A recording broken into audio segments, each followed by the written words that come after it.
L'Église doit apprendre à ne pas former seulement que des prédicateurs, à ne pas former seulement que des évangélistes, à ne pas former seulement que des prophètes, à ne pas former seulement que des apôtres.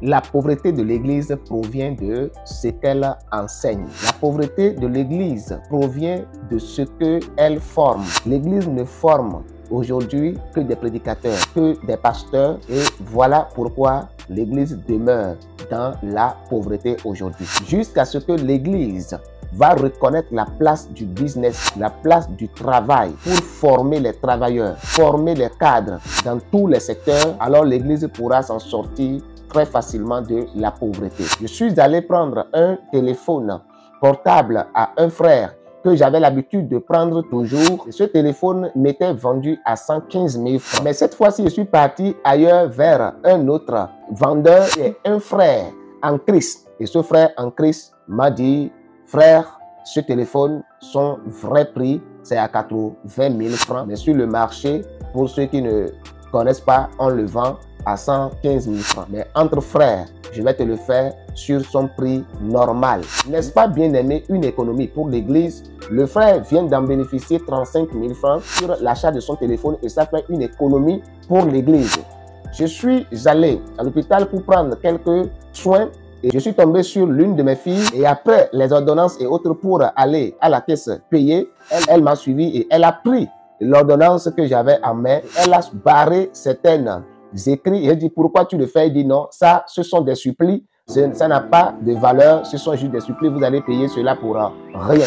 Bien aimé, si celle-ci n'était pas là, je crois que j'allais dépenser, comme d'habitude, des supplis, tout ça là, en l'air pour rien, sans comprendre même qu'on est en train de me voler. Mais puisque j'ai une sœur qui est dans cet hôpital, j'ai économisé encore quelque chose là-bas. L'Église doit apprendre à ne pas former seulement que des prédicateurs, à ne pas former seulement que des évangélistes, à ne pas former seulement que des prophètes, à ne pas former seulement que des apôtres, mais aussi à former des cultivateurs, à former des soldats, former des huissiers, à former des médecins, à former des commerçants, afin qu'il y ait d'équilibre dans l'Église. Et que la paix de Dieu soit sur chacun, que chaque chrétien fasse de son mieux. Nous sommes appelés à travailler différemment. Le Seigneur a déposé des talents différents dans notre vie.